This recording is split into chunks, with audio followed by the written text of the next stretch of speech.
So in Bhagavad Gita 2.54 we have discussed Arjuna Vacha Sthita Pragyasya ka bhasha Samadhistasya Keshava Sitadhi kim prabhashet kim asit varjeta kim.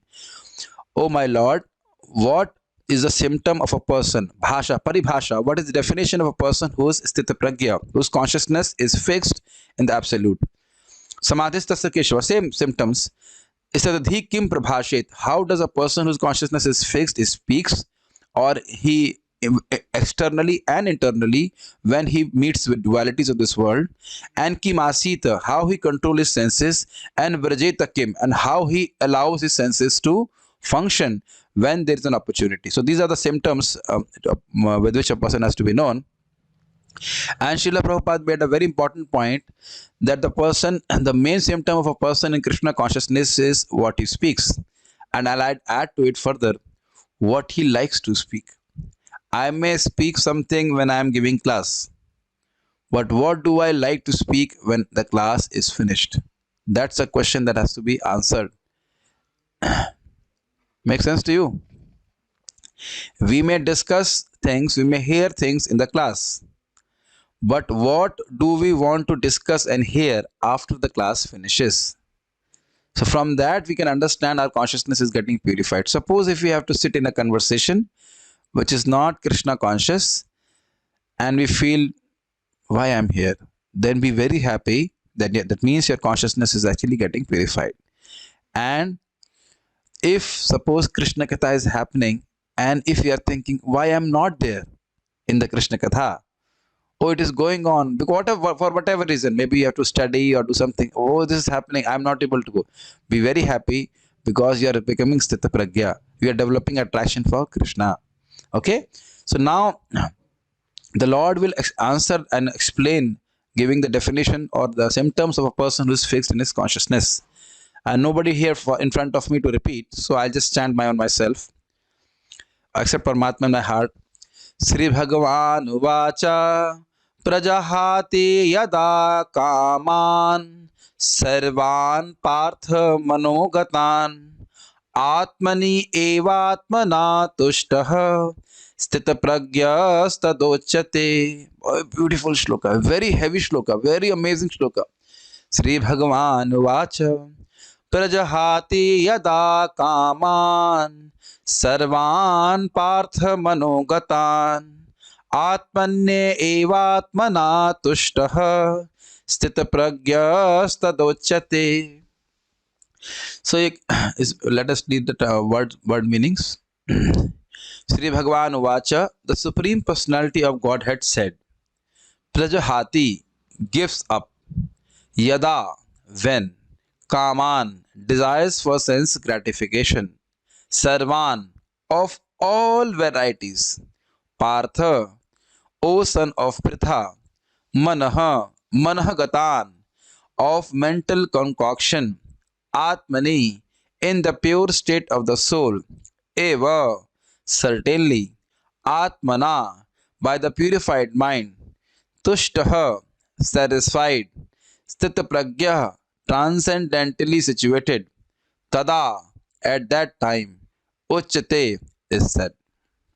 Translation: the Supreme Personality of Godhead said, O Partha, when a man gives up all varieties of desires for sense gratification which arise from mental concoction, and when his mind thus purified finds satisfaction in the self alone, then he is said to be in pure transcendental consciousness. So we'll understand first the Sanskrit of it, and then we will try to understand each and every the translation. It's a beautiful point. Sri Bhagavan Uvacha. What is the significance of the word Sri Bhagavan Uvacha? The Lord knows everything, and He knows everything perfectly, and He can explain things perfectly. So the question which was asked was of regarding transcendence. What is the symptom of a person who is in transcendence? Now, a person is not himself in transcendence. How he can give or explain the symptoms of a person in transcendence? I am not in transcendence, so I am how explaining. I'm just repeating the words which I have received in parampara. But Lord Himself is always transcendental, so He knows what are the actual symptoms of a person who's in transcendence. This is the significance of the word Sri Bhagwan Vacha here. Is it clear? Okay. Prajahati. Jahati means giving up, gives up. And Prajahati would mean what? Very nicely giving up, not accepting it back at all. Yada means when. And Kaman means lusty desires for sense gratification. So when a person gives up all the desires for sense gratification, please hear very carefully. Yada Kaman, Sarvan. Sarvan means all. Sarvan. Now it is amazing, is it not? We may have given up some desires for sense gratification, but we have not given up all desires for sense gratification. Is it not? Prabhuji, we are following four negative principles. We are chanting Hare Krishna. But still you may have, all of us have, desire to be respected, desire to be adored, desire to be in center. All is see, we cannot deny it, because if there was no material desire, we would be completely in bliss. You understand the point? You will, if there is no material desire, then you will only be in bliss. Don't be discouraged. Cheto darpan marjanam. That means as we chant Hare Krishna, here Bhagavad Gita, our material desires are getting cleansed. But we must accept that heart is still not pure. What is the symptom? We are still not blissful. I mean, not like our hairs are standing on end, constantly we are crying for Krishna. It doesn't happen like that. Immediately it doesn't happen. So he says, and does our mind never ever go for sense gratification? Okay. In the mind, the desires from previous sensual impressions may come. But do I always say this is not good? That's why the word is sarvan. Do I always say they are not good, or sometimes my minds, I accept them? They are very nice. Not that bad.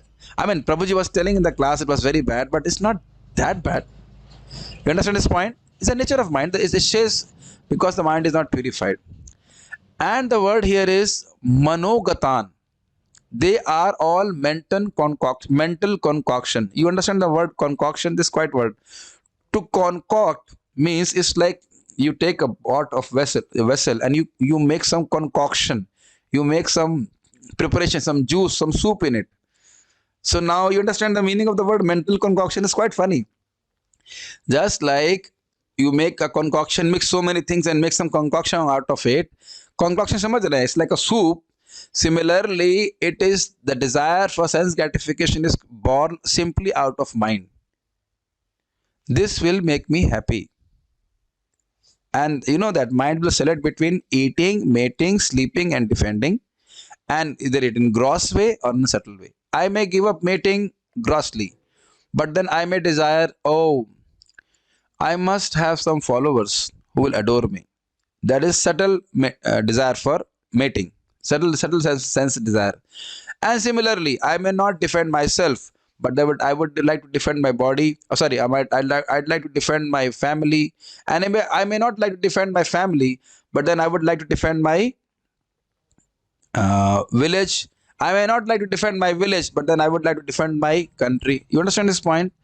The same thing. I may give up my eating so that my child can eat. Now you understand? So your own desire for eating may go, but mere bachcha kha le. My child should eat. So the eating thing will not go away. So I'm just saying that by all those things, mind is somehow or other convinced, our material mind is convinced that being away from Krishna, being separate from Krishna, you can be happy. And that is called managat ichha. Managat desires. That means which are born from your own concoction. Like if the fish wants to think, or if the fish is thinking somehow or other by some adjustment, being out of the river or of water body, I can be happy. Is it a mental concoction or not? Are you able to understand? Concoction means imagination here. It's simply a mental imagination, complete crazy imagination that by not serving Krishna, I can be happy in by any adjustment. Now you're able to get this shloka, beautiful shloka. So no material adjustment will make me happy. He has understood. By chanting Hare Krishna, by bhakti, he has got direct experience of Atma and Paramatma. The relation, the taste of bhakti he has got by serving Krishna. Atmani eva atmanah tushta. Atmani means in the soul, and Atmana means by his pure mind. By his pure mind, he is simply satisfied in the activities of the soul. Easy to understand? Atmani eva atmanah tushta. Atmana means by the pure mind, and Atmani means in the activities of the soul. In the soul means simply happy in the activities of the soul or the soul's activities towards Krishna. Is it difficult to understand? When a person is simply satisfied serving Krishna, tushta means satisfied. नहीं समझ रहे हैं? Then स्थित प्रज्ञस तदोच्यते. That person is called स्थित प्रज्ञ. If you remember, in Bhagavatam also we have discussed the similar shloka. Evam prasanna manaso bhagavad bhakti yogatah bhagavad tattva vijnanam mukta sangasya jayate. Have you heard this? Yes. Evam prasanna, in the bhava stage, the living entity is only serving Krishna constantly. There is no scope for sense gratification. There is nothing which comes in his heart. Just his constantly serving Krishna, and that's why he's happy, because as soon as we have sense gratification, we become unhappy. Does it make sense? That's from where our all our miseries are coming up. But you see how we are so much accustomed that unless I gratify my senses, how I am going to become happy? Is it not? That's how we are thinking. Now, completely removed from this idea is, by sense gratification, I will not be absolutely happy. As I have been keep on saying again and again, and I'll repeat it. Do we have to marry? Priyam, what is your understanding? आपका क्या realization? Then you may say, आपका realization गलत हो ही नहीं सकता है. Is it not? Many times people say, my father and mother forced me to marry, whether it is Mataji or Prabhuji. We don't have to marry. I'm giving an example. We don't die if you don't marry. Shashikant Prabhu, are you more happy now without your family? Yes, I've heard yes. Even if you are muted, I've heard yes. He's saying yes, yes. So much Jamila. Abhishek Bam Prabhu is saying, I don't know what he's saying, what message is saying, ha ha ha. I don't know what does ha ha ha mean. Oh, he's a dentist, so he's showing a smile. Oh, fine. But we don't have to marry. Even we don't have to eat 4 times food in a day. Many times people eat just because they have to eat. Have to eat means they think, this is the time for eating, this is the time for eating. Now you must be realizing how we just have to eat maximum 2 times, and that is also too much. Is it not? Too much is too much is too much. Sufficient. Are you able to understand? We are not this body, so we are actually not supposed to be dictated by the terms of the body. We simply should dictate terms to the body, not get dictated by the terms of the body. Okay, 6 hours, 7 hours, I will give you rest. Okay, I will give you 2 times prasadam, 9 a.m., 5 a.m., bus. This much sleep, this much rest. But I don't have to engage in sense gratification. Sense gratification, I mean to say, association of women and men, which actually which is the root cause of bondage to this material world. I'm not saying that you don't get married or get married, but we don't have to get married. So now a person who gets married, anyone, he is still not free from this desire of sarvan partha manogatan. He still thinks that this can actually make me happy. It's amazing. In Bhagavatam is mentioned, Sukhaya karmani karoti loke. People think that they will be happy by these arrangements, but they get opposite results. Is it not? Or everyone gets married so that he can become happy ever after. But then he realizes, oh, something changed in that equation. I became unhappy ever after. So many responsibilities which do not make me Krishna conscious. Please don't take it otherwise. But if actually a person does not have desire, he won't do these things. Definitely, he won't do those things. So, and if you're simply happy chanting Hare Krishna, what an amazing life. Hearing Bhagavatam, like Abdul Kalam said, I forgot marriage. Ah, very nice. If you can be so absorbed in Bhagavatam and preaching and chanting Krishna, it will be so nice. So, what I'm trying to say, this kind of person who's Sthita Pragya, he is fixed in this conception that I will only offer my love, my service to Krishna and Krishna's devotees. Does it make sense? And I think it must be descending into a heart little bit. Is it not? That's why, very fast, all of you are waking up 3 a.m. or 4 a.m. and 4 to 5 hours spending time in the morning and again in the evening. And you are actually feeling serving Krishna selflessly is making me happy. Are you getting this idea? Must be getting this realization that watching movies and playing around with my friends had not made me satisfied, had not made me happy. And it's amazing that free of cost, by hearing and chanting about Krishna, actually makes me happy and satisfied. So, what you should do? I give you an example from another point of view. When we go to train, so many people say chai, chai, chai, chai, chai, chai, chai. That's how Maya also say. Cha, cha, cha, cha, cha, cha, cha. The cha means desire. So, hey, I don't want. You don't get affected also. It doesn't make sense. You're chanting Hare Krishna, you are reading Bhagavatam in whatever in train, and say chai, chai, chai. You don't feel anything about it. You're not just simply stopping yourself. This is the point you have to understand. When sense objects are coming, he just nispriya. He has no desire to enjoy those things. It's a very exalted state. Are you able to understand this shloka? All he gives up any kinds of material desires. He has no material desires. Why he gives up? Because he's tasting the bliss of Atma by serving Krishna. I hope you are able to understand. We cannot attain it immediately, but gradually we see that in our own heart, these things are coming. Just like in the morning, my mind may like to remember those happy days where I could sleep nicely till 8 a.m. But now think or visualize yourself waking up at 8 a.m. Will it be very hellish or not? Yeah, what? 8 a.m.? So you see, naturally you are developing a taste for getting up early in the morning, and because of that, you are naturally giving up the taste for waking up late in the morning. So are you not becoming Sthit Pragya? We have not become Sthit Pragya, but we are on the path of becoming Sthit Pragya. Our consciousness is becoming fixed. Fixed. I must serve Krishna. I must wake up early in the morning, and is actually making me happy. Although externally it appears to be tapasya. Okay? So that's why I'm saying it's a very nice shloka. Very nice shloka. Okay.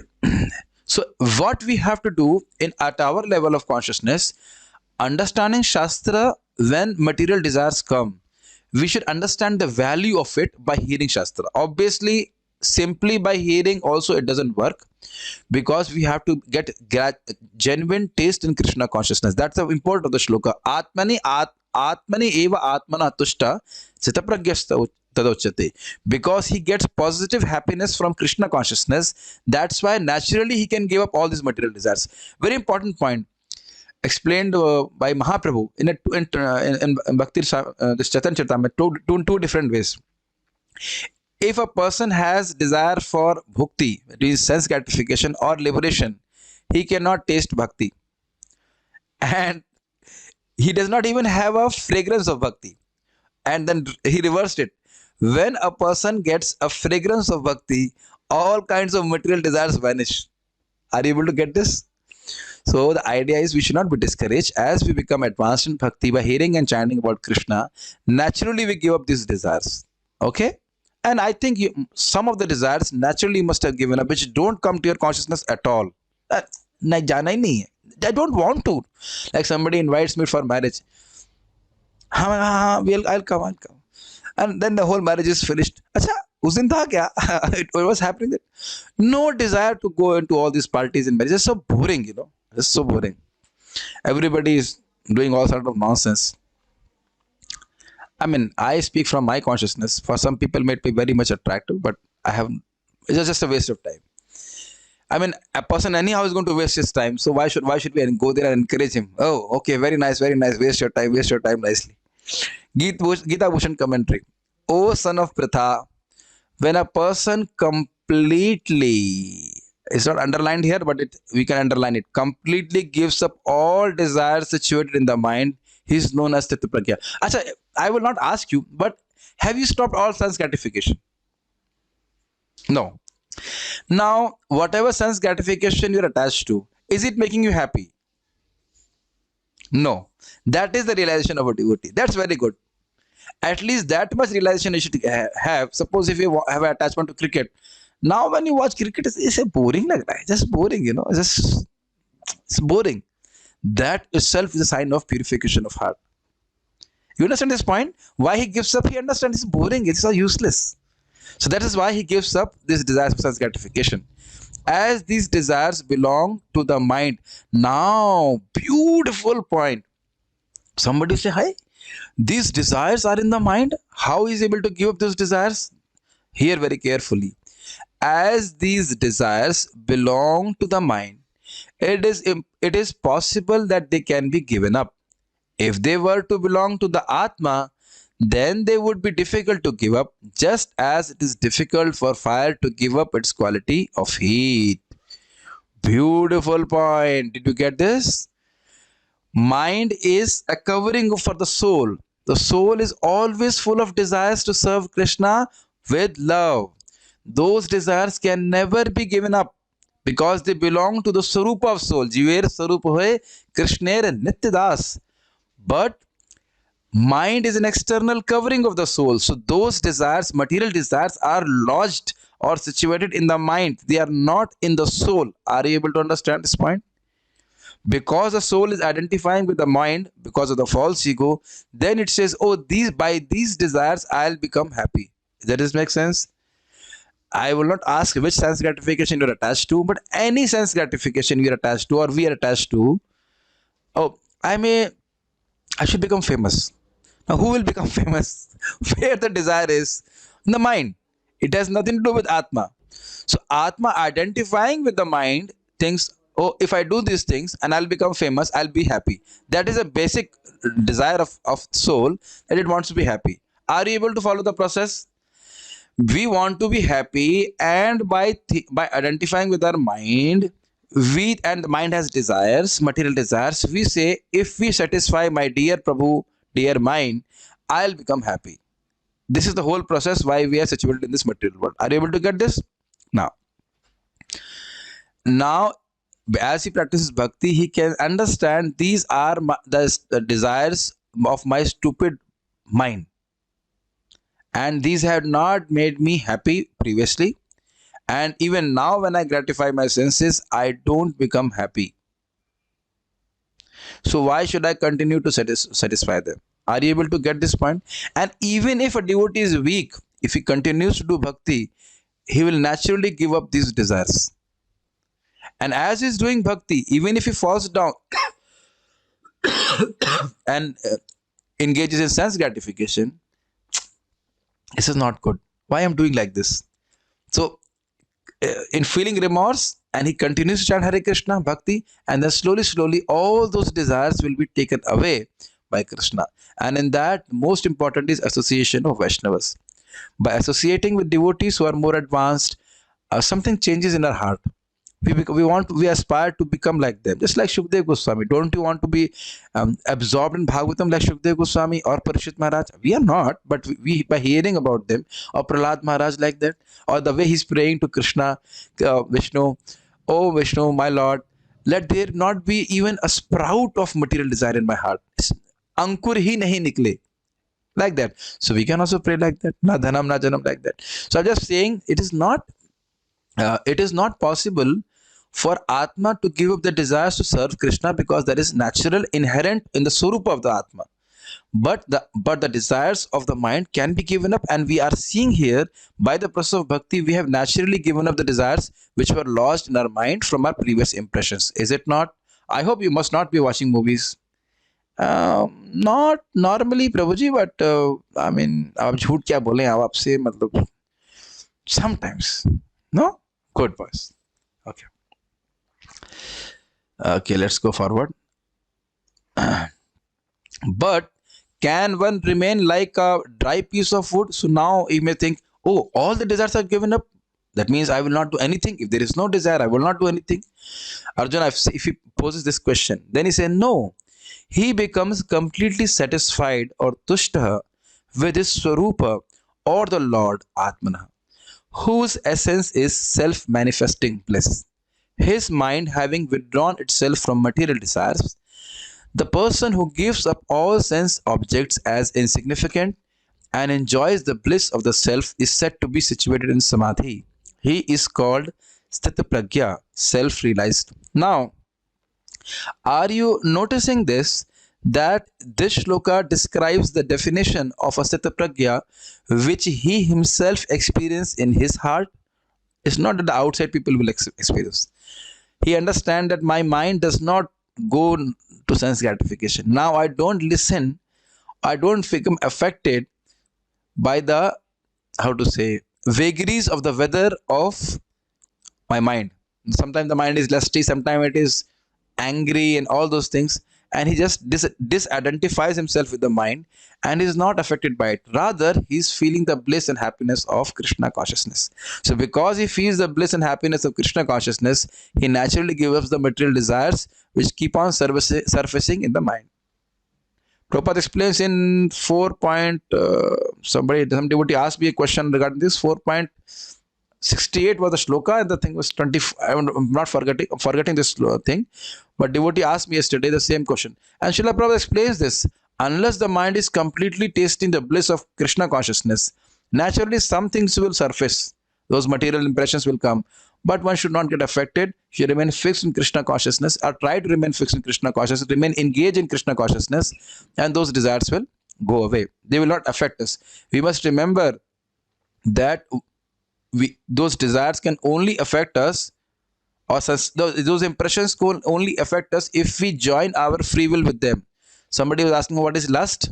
There is impression in our consciousness in the mind, and there is something called free will of the Atma. If the free will of the Atma conjoins or joined with the impressions, then it is called lust, and then it can affect us. But if we can separate it and use our free will to serve Krishna, those impressions can't affect it and affect us, and then those impressions get deleted by the performance of bhakti.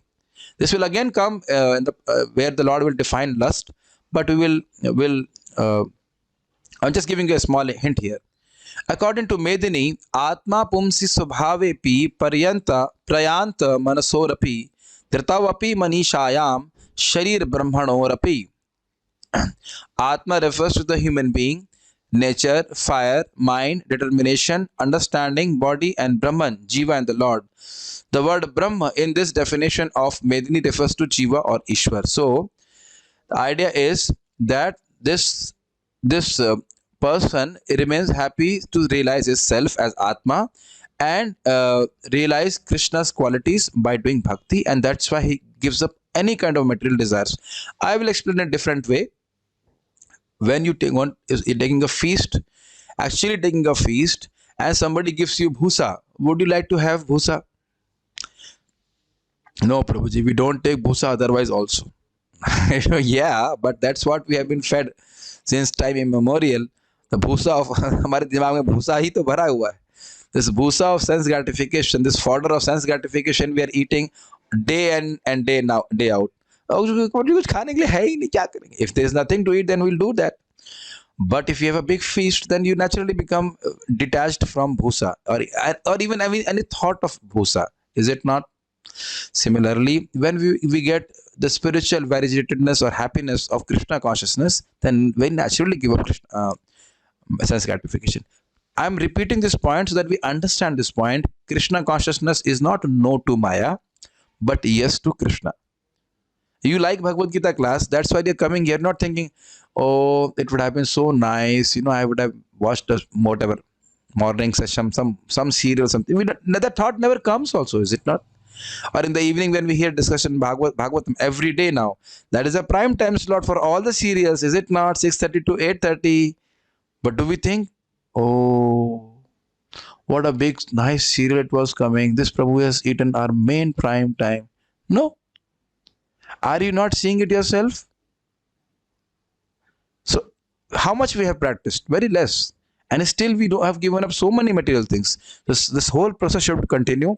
Always people will take your guidance and they will ask the same questions which have been repeated. Prabhuji, how to give sense gratification?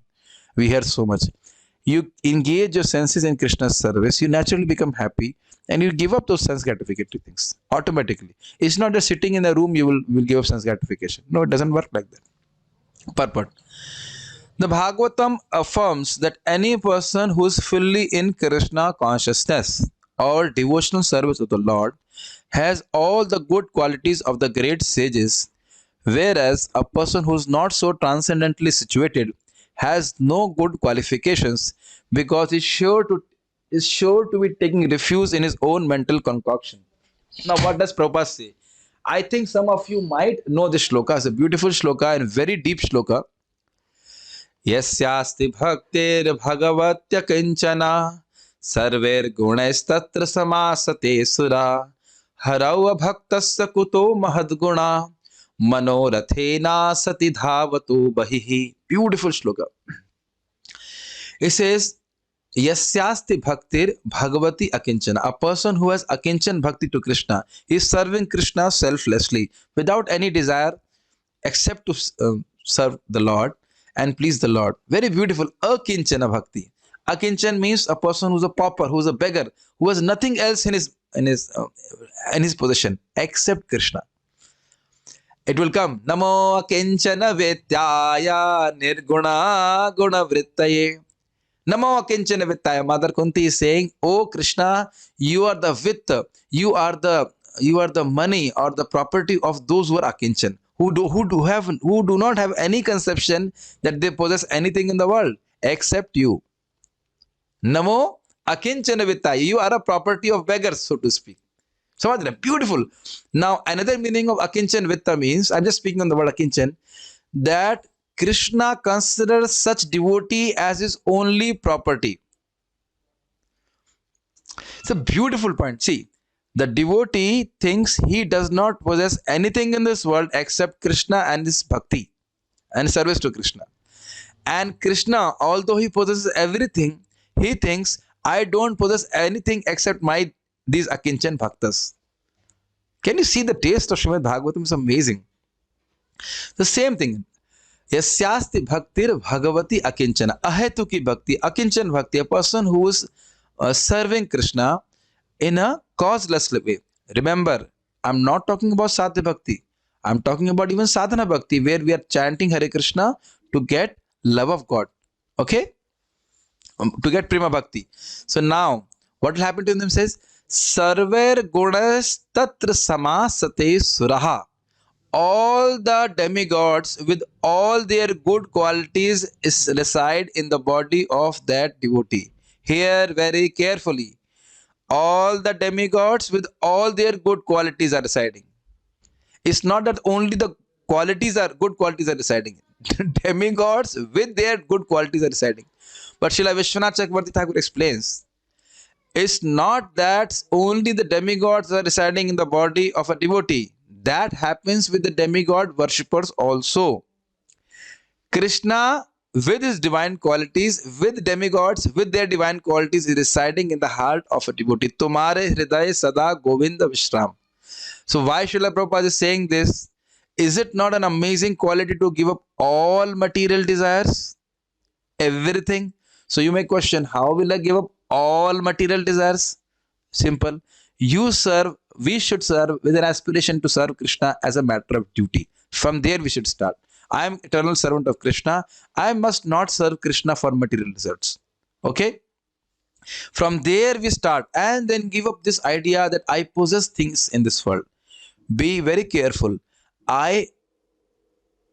Things are in my care and I take care of them, but not with the sense that they belong to me. If I say, this is a Kartal Priyam Prabhu I'm giving to you, catch? No, you cannot catch. No. But if I'm giving it to you for 2 months, So you will say this kartal is Prabhuji's kartal and it is in my custody and I'll keep it safe and I'll use it for kirtans or whatever Prabhuji has given me to play it in Krishna kirtan. That's okay. Very simple. Will you ever think this kartal belongs to me? Yes, even your regular way. Suppose you have gone for a kirtan program and say, "Kiski kartal hai?" Say, you will say, "Meri kartal hai, my kartal." But you know this is not your kartal. In your vyavhar, in your dealings, you may say this is mine. But we have understanding it belongs to Krishna or it belongs to the to Shubha Krishna Das ji. Or then Shubha Krishna Das also knows it belongs to Krishna. Are you able to understand?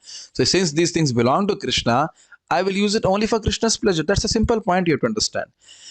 So this is one thing. Now, very important point. Harau abhaktasya kuto mahad guna.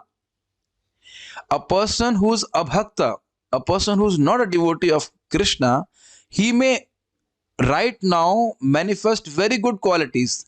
Manorathena sati dhavato bahi, but is simply on the chariot of his mind. This is a very powerful shloka. A devotee in the beginning stages may not be manifesting very good qualities. Fine? But because he is serving Krishna, he will manifest steady good qualities. Because Krishna is coming in his heart. Does it make sense? And a materialist may appear to be very good to us.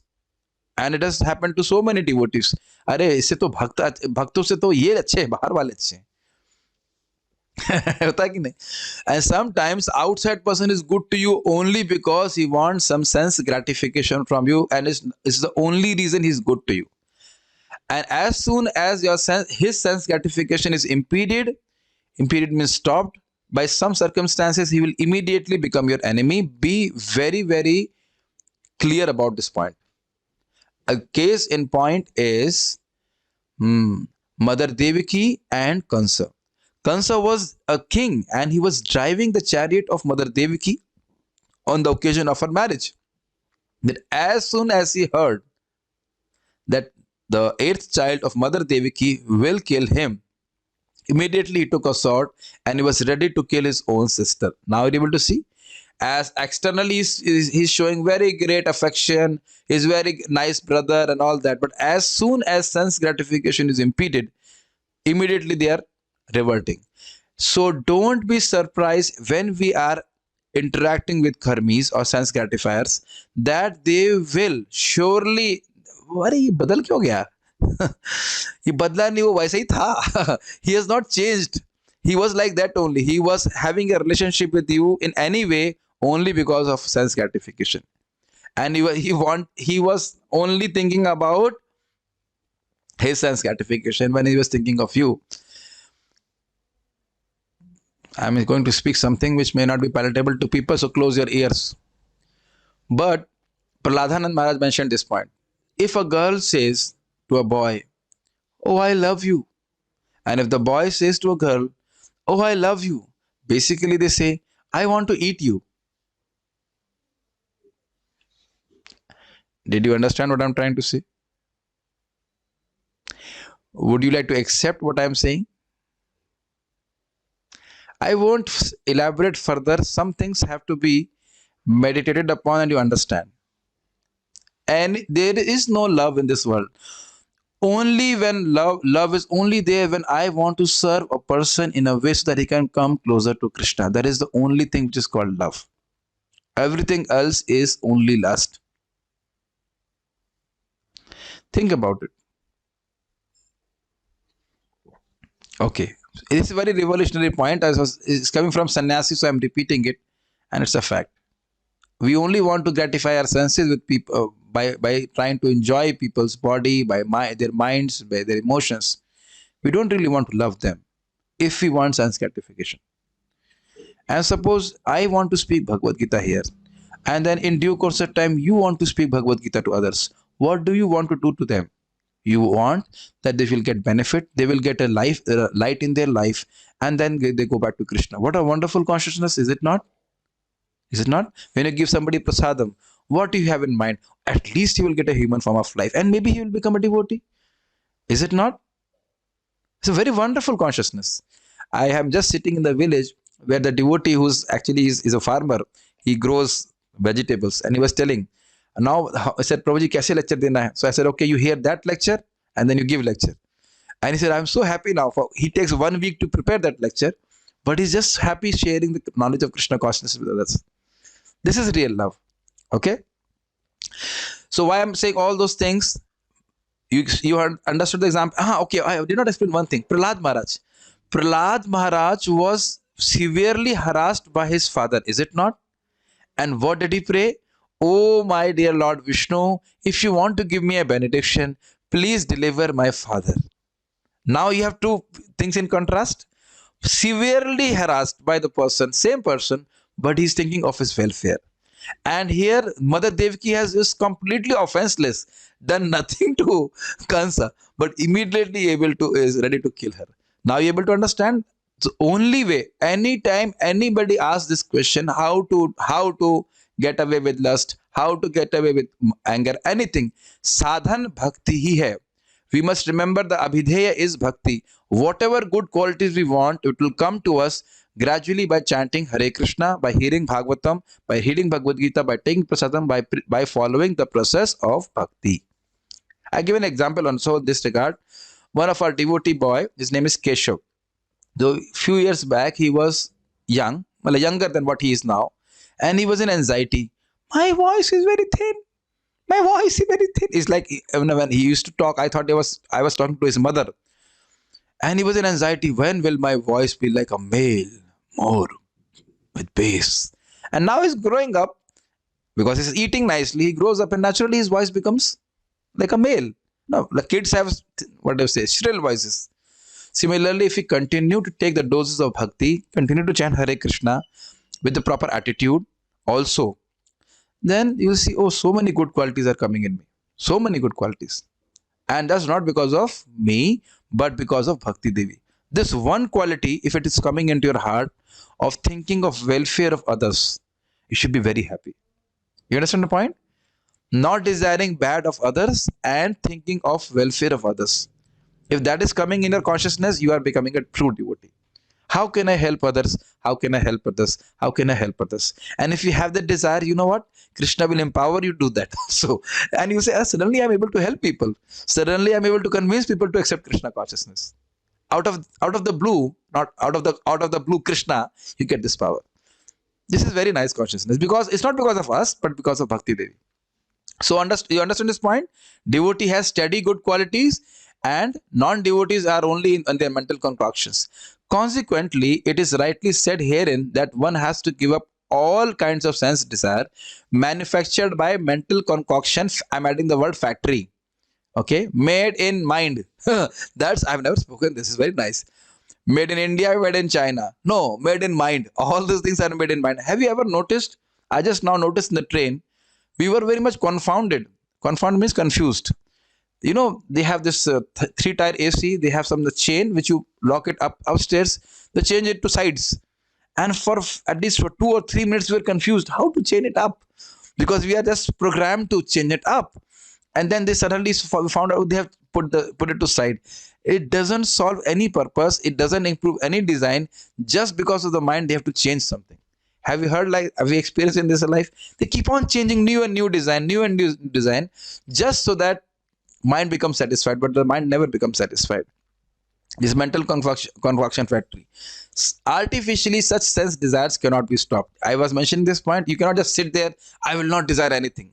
But if one is engaged in Krishna consciousness, then automatically sense desires subside without extraneous efforts. So if you have some ability to do something, you do it for Krishna.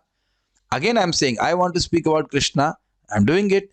Karnamit Prabhu is right now serving Krishna by cooking for Krishna. Fine. Everybody is different and we have different swabhav. So we don't have to give up our swabhav, but engage that swabhav in Krishna's service, and then naturally our mind becomes purified. Therefore, one has to engage himself in Krishna consciousness without hesitation, for this devotional service will instantly help one onto the platform of transcendental consciousness. It's very important point. As soon as you say or have a sankalpa, I'll serve Krishna, liberated. You have not even served Krishna. As soon as you thought, hey, where is my bead bag? So as soon as you thinking, where is my bead bag? Not even put your hand in it, you are liberated. Can you imagine the potency? So don't hesitate to chant Hare Krishna. Is it not, Priyam? Should you hesitate? No. And you see, mind is always saying, hey, aaj nahi chodo, kal karna. Unless you are like doing sadhana for long years, mind will always say, aaj nahi kal nahi parso, parso. Even it does it for Surya Namaskar, is it not? Every day, aaj chhod do, kal karna. Kal to kiya tha na. Everything. Mind does, try to understand, our rascal mind does not want to follow any regulation, whether material or spiritual. You want to study? Mind says, aaj chodo, kal padhte hain. Is it not? So we should not listen to the mind and become disciplined. And you must be understanding or experiencing by association of Vaishnavas, it becomes just so easy to engage in Krishna consciousness. Okay, if I ask you, did you study Bhagavad Gita or Bhagavatam from 8 a.m. to 9 a.m. yesterday? So Juhi Mataji saying no. Shashikant Prabhu? No. Risha Mataji? No. Me? No. I said, Parth, bring out the tiffin. I'm so hungry. You know, I am same hungry. Same hungry. Same amount of hunger. Yesterday I was feeling, every day I was not feeling hungry till 9 a.m. Now I'm at 8 a.m. I'm so hungry. My japa is done. I must eat something. And I actually ate something. Not something, a lot of things. Maybe 10, 12 chapatis. But Bhagavad Gita I did not hear. Then I was realizing it's for sure that only by association of devotees that we can actually perform bhakti regularly. And what amazing opportunity Krishna has given us like that. So don't hesitate. Go forward. The highly developed soul always remains satisfied in himself by realizing himself as an eternal servitor of the Supreme Lord. Such a transcendently situated person has no sense desires resulting from petty materialism. Rather, he remains always happy in his natural position of eternally serving the Supreme Lord. Beautiful point. Very nice. As we engage in bhakti by our senses, this upadhi, that I am this body, becomes destroyed. Hear very carefully. The body may not be destroyed, but the identification with the body is fully destroyed. Make sense? The body is not destroyed. Prabhupada's body was there or not, but his identification, he did not desire anything for sense gratification. It's like same thing. We have a motorcycle, we put petrol. We don't feel anything if petrol is full. We just are aware, acha petrol kam hai, petrol dal do. But he does not feel anything. But be very careful. A devotee tastes prasadam. Make sense to you? You see Mahaprabhu's pastimes, they take so much prasadam. It's not that they don't take prasadam. It's not that in material or spiritual world you will not take prasadam. But he has no desire to eat in outside restaurants or like that. So any opportunity where he can serve Krishna, he allows his senses to immediately engage. But if there's an opportunity for sense gratification, he's naturally disinterested. That's the whole consciousness. So what is the tiffin point for us? What we can take away from this shloka? The person who is pure in consciousness, naturally he realizes that I am servant of Krishna. I'll try to explain this point. This is an imposition on us where we think that I am this body. Are you able to understand this point? This is a mental imposition on us when we think that I am this body. I am not this body. I am thinking. By the imposition of Maya, I am thinking like this. For us, it is actually natural to realize our Swarupa and relate with Krishna in our Swarupa. That is our natural position. It's an imposition. It's called Upadhi. It's an imposition. So as my consciousness gets purified, naturally my nature of a loving servant of Krishna will manifest. Nitya Siddha Krishna Prem Sadha Kobunoy, Shravanadi Shuddha Chitta Kori Bevday. So don't be disheartened by anything. Keep on chanting Hare Krishna, and as our spiritual nature becomes more and more manifest, all these material desires will finish on their own. Okay, I'll stop here, and if there are any questions, I allow devotees to even unmute themselves and speak. You know, sometimes I do that. Hold on. Just 1 second. Yes, so devotees can ask questions by chat or by whatever, speaking. Did you get this shloka? Do you think it was nice to discuss this shloka? It's very nice because we can see in our own heart how much have we actually given up sense gratificatory desires.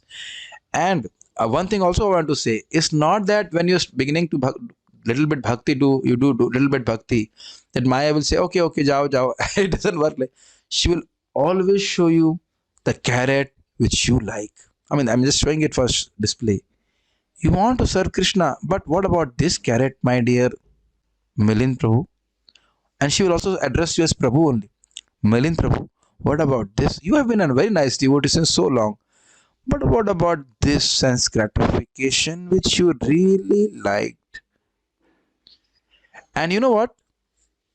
If I don't like carrot, for me maybe this, and carrot for Milind Prabhu maybe this. So she will not show me this one if it is not my carrot. She will show me this one only, which is my carrot. And that is the test which Maya gives us. You want to serve Krishna? My dear Prabhu, my dear Mataji, what about this carrot? A day ago, Maya Devi took the form of medicine. No, she does not take the form of medicine. Medicines, we don't become attracted. We don't say, wow, what a medicine. Wow. We don't say that. Not making me wake up in the morning. No, that's not Maya. We have to take medicine and sometimes we become sick. That's not a problem. Prabhupada says if a devotee falls sick, you should not think that he's fallen from spiritual standards. That's natural. Body is there. Suppose your motorcycle breaks down, it doesn't mean you are fallen, is it not? You fix the bike. That's different. That's not a problem. I personally feel this devotee association is very powerful. Even if you are sick, you get pushed through, or you have to say, through a sadhana program. If you just somehow there wake up, even if you can't take bath, just wake up, and then seeing so many devotees chanting Hare Krishna like that, we become inspired to chant Hare Krishna. Anything else you want to ask or say or something? Okay. Gupta Prabhu. Prabhuji, this discussion is not okay. If you want to say something, you switch on your video. I can't hear you. Okay then. So we shall leave you here now and reflect upon this, and also whenever sense gratificated desires are there, we should try to say no to them. Okay.